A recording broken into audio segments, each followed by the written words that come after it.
नमस्ते सत श्री अकाल केम छो welcome back to my channel the insight generator power up your data insight. So अब हम देखते हैं कि मर्ज क्वेरीज क्या होता है। Guys merge queries and merge columns में बहुत डिफरेंस होता है। मर्ज कॉलम्स हम अपने लास्ट वीडियो में हमने बता दिया, एक्सप्लेन कर दिया है।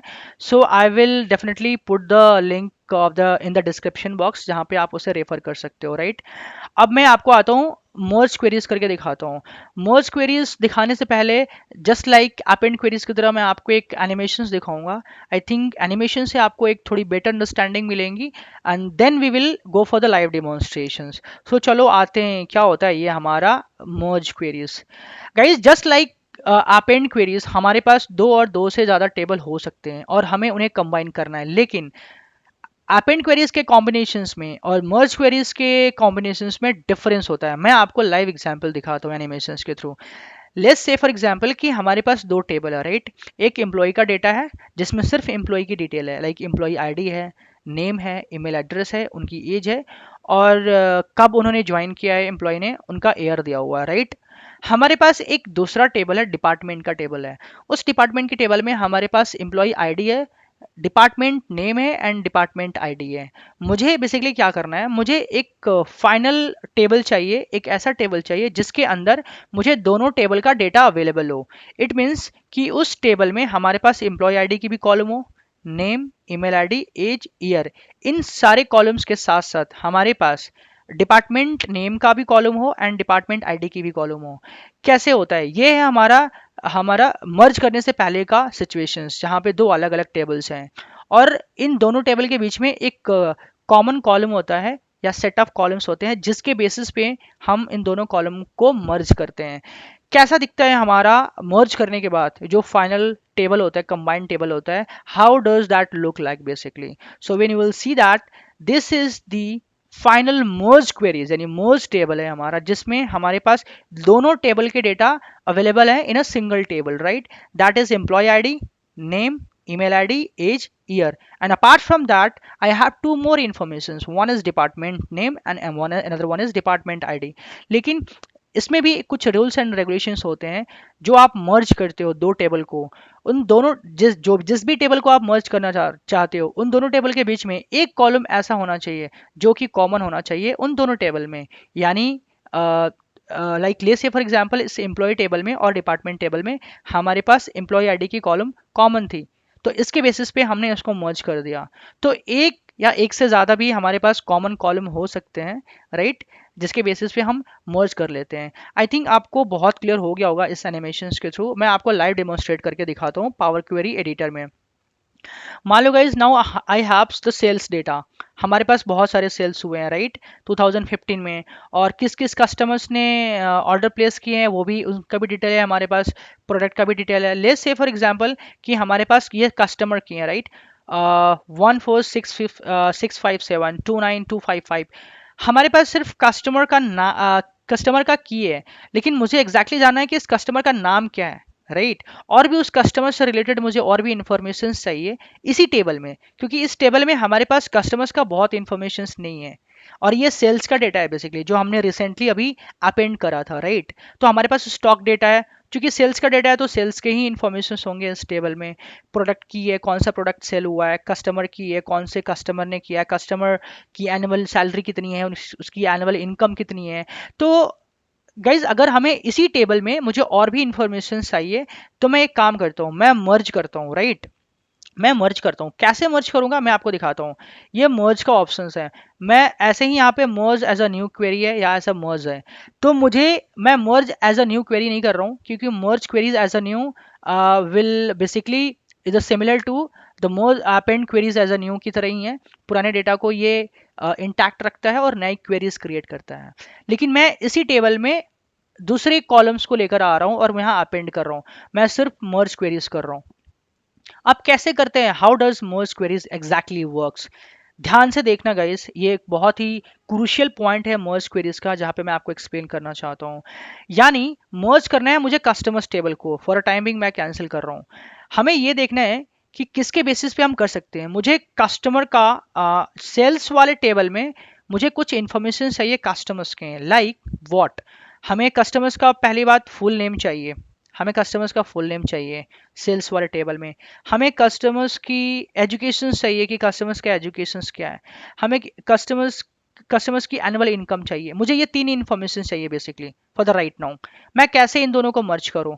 क्या सिमिलर ऐसे कॉलम है इन दोनों के बीच में? आप देखोगे कस्टमर की यहाँ भी है और सेल्स में भी कस्टमर की है, राइट? सेल्स में भी कस्टमर की है, यानी दोनों ही क्वेरीज में, दोनों ही टेबल में एक कॉलम ऐसा है जो कि कॉमन है, जिसके बेसिस पे हम इन दोनों क्वेरीज को मर्ज कर सकते हैं, राइट? चलो लाइव देखते हैं कैसे करते हैं। मैंने मर्ज क्वेरीज किया, राइट? जैसे ही मैंने मर्ज क्वेरीज किया, it is asking me to choose a table, right? So select a table and matching columns to create a merge tables. वो मैचिंग कॉलम्स क्या है? मैं अगर देखूं, अभी मैं सेल्स वाले टेबल में हूं, यहाँ पे हमारे पास I think if you see that customer key, मैंने इस कस्टमर की कॉलम्स को मैंने सेलेक्ट किया। मैं इसको किसके साथ मर्ज करना चाहता हूँ? यानी मैं कस्टमर के टेबल के साथ, कस्टमर क्वेरीज के साथ मर्ज करना चाहता हूँ, लेकिन वो कॉमन कॉलम कौन सी है? यानी इस क्वेरीज में कस्टमर की हमारा था, क्या कस्टमर की इस टेबल में भी अवेलेबल है? ऑफ कोर्स है। आप देखोगे यहाँ कस्टमर की, मैं जैसे ही, अगर मैं ले से फॉर एग्जांपल मैं इसके बेसिस पे सेलेक्ट करूं, तो मुझे यहाँ एरर मिलेगा, राइट? मुझे ये येलो, ये मुझे एरर मिलेगा, यानी कॉलम जो है कॉमन नहीं है। मैं मैरिटल स्टेटस के बेसिस पे भी मर्ज नहीं कर सकता। मुझे कस्टमर की, अगर यहाँ मैंने चूज किया है तो यहाँ भी मुझे कस्टमर की चूज करना पड़ेगा। मैंने जैसे ही यहाँ चूज किया कस्टमर की, you will C now it is green checked. It means कि हम जिस कॉलम के बेसिस पे क्वेरीज को मर्ज करने जा रहे हैं, it is absolutely fine. Customer key is the common column between the sales table and the customer table. Now what you will see that when I will hit okay, तो आप देखोगे कि आपके पास, आपके सामने एक ऐसे कॉलम क्रिएट हो जाता है टेबल करके, table table table table table. In fact होता क्या है ये टेबल, मैं आपको बहुत डिटेल में बताता हूँ। जब आप इस टेबल में कस्टमर्स के टेबल को आप इंपोर्ट करना चाह रहे हो, तो इसने क्या किया, पूरे के पूरे टेबल को इसने यहाँ पे मर्ज कर दिया है। लेकिन मुझे पूरी की पूरी इंफॉर्मेशन नहीं चाहिए कस्टमर्स की। इसने, अगर आप यहाँ पे एक सिंबल देखते होगे, arrow on the both side, right? आपको यहाँ क्लिक करना है बेसिकली। आप देखोगे कि इसने सारी की सारी क्वेरीज यहाँ पे इसने फेच करके दे दिया, यानी मर्ज कर दिया है। कस्टमर से रिलेटेड जो भी क्वेरीज है, ये सारे कस्टमर्स की इन्फॉर्मेशन हैं। लेकिन मुझे पूरी की पूरी इन्फॉर्मेशन नहीं चाहिए, मुझे चाहिए सिर्फ फुल नेम चाहिए। मैंने फुल नेम सेलेक्ट कर लिया एज पर योर रिक्वायरमेंट्स। आपकी अगर रिक्वायरमेंट है कि आप प्रीफिक्स सेलेक्ट करो, आप प्रीफिक्स सेलेक्ट करो। आपकी रिक्वायरमेंट है कि आपको सेल्स के टेबल में कस्टमर्स की मैरिटल स्टेटस चाहिए, आप मैरिटल स्टेटस चूज करो। It's completely up to you.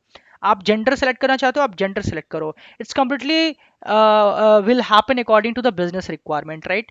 अभी मुझे फुल नेम चाहिए, मुझे ईमेल, कस्टमर की ईमेल एड्रेस चाहिए, और मुझे एनुअल इनकम चाहिए। आप चाहो तो आप एजुकेशन लेवल भी ले लो। मैं ये चार बेसिकली जो कॉलम्स हैं, ये मुझे चाहिए कस्टमर टेबल से इस सेल्स टेबल में। और मैं ये use original column name as a prefix नहीं कर रहा, क्योंकि कॉलम्स के आगे सेम प्रीफिक्स ऐड कर देता है, इसलिए मैं इसको डी सेलेक्ट करता हूँ। And now I am just hitting okay. अब आप देखोगे कि इसी सेल्स के टेबल में हमारे कस्टमर से रिलेटेड कुछ और एडिशनल इंफॉर्मेशन ऐड ऑन हो चुके हैं। यानी जो कस्टमर की ईमेल आईडी है, अब कस्टमर की के साथ साथ हमारे पास कस्टमर का नाम भी है, राइट? कस्टमर की एजुकेशन क्वालिफिकेशन भी है और कस्टमर की एनुअल इनकम भी है। अगर आप कोई मुझसे पूछता है कि बताओ ये जो सेल्स हुआ है, इस सेल्स से रिलेटेड हमें कौन से कस्टमर ने इस सेल्स को ये सेल्स जनरेट करवाया है, उसकी stock ID, order ID, product की, कौन सा प्रोडक्ट इसने शॉपिंग करी है, प्रोडक्ट भी है हमारे पास। ये कस्टमर है 11455। इससे हमें कुछ समझ में नहीं आ रहा है कि इस कस्टमर का बाकी इन्फॉर्मेशन क्या है। अगर आप राइट हैंड साइड में जाते हो, यानी ये कस्टमर जिसकी ईमेल आईडी है ross38@adventureworks.com, इसकी एनुअल सैलरी है इतनी, राइट? इसका जो एजुकेशन क्वालिफिकेशन है वो हाई स्कूल है, इसका जो फुल नेम है वो रॉस सैंस है। तो ऐसे हमने क्वेरीज को मर्ज कर लिया है। तो I think now you guys are pretty much clear कैसे मर्ज करते हैं, दोनों में डिफरेंस क्या होता है append queries and merge queries में, राइट? अभी आते हैं अपन सॉर्टिंग डेटा पे आते हैं। क्या होता है डेटा सॉर्ट? हमारा जो नेक्स्ट टारगेट है वो sort data. Sort is very simple. I think आप लोगों ने एक्सेल शीट में भी डेटा को सॉर्ट किया होगा। ले say for example like in a definite way आपको इसको अरेंज करना होता है, इधर ऑन असेंडिंग ऑर्डर और इन डिसेंडिंग ऑर्डर, राइट? अगर टेक्स्ट डेटा है तो ए टू जी और जी टू ए। ले से फॉर एग्जांपल कि मुझे एनुअल कॉलम्स को सॉर्ट करना है, तो आप अंडर द होम टैब आपके पास दो ऑप्शंस होते हैं। सॉर्टिंग का एक सेगमेंट होता है, एक होता है ए टू जी यानी असेंडिंग टू डिसेंडिंग, एक होता है जी टू ए यानी descending to ascending. When you will choose A to G it means it will sort your data from minimum to maximum, right? And you will choose the descending one, like then it will sort your data from maximum to minimum. Let's say for example I want to sort the my annual income from ascending to descending. So the minimum salary will show first, and then the greater than this one, greater than this one, and finally minimum to max it will show you, right? And if you see the arrow, it is almost not almost, like it is already downside up, because downside up in the sense from minimum to maximum we are sorting the data. That's what it is showing, downside up. When you want to sort the data from z to a, it means from descending to order, descending order, it means from maximum to minimum. You will see the arrow is upside down. So the arrow itself indicate in which order the data has been sorted, whether in a descending order or in a ascending orders. आप based on two columns, based on three columns भी data को sort कर सकते हो. मान लो आपने आपने annual column पे शॉर्टिंग अप्लाई कर दिया, आप टोटल चिल्ड्रन पे भी शॉर्टिंग अप्लाई कर सकते हो, आप जी टू ए यहाँ भी कर सकते हो. आप यहाँ देखो, राइट, आप जी टू ए यहाँ भी कर सकते हो.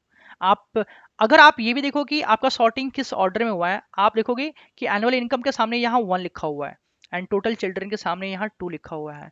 इट मीन्स सबसे पहली सॉर्टिंग इसकी हुई है, देन टोटल चिल्ड्रन की सॉर्टिंग हुई है. So it was all your sorting. If you want to clear it, you can clear, basically you can also clear this sorting. So it was all your append queries, merge queries, and how to sort the data. I think hope you guys are pretty much clear about this concept in Power Query Editor. Thank you so much for watching my videos. Keep supporting me, keep loving me. Please like, share, subscribe, and don't forget to hit the bell icon. Thank you so much.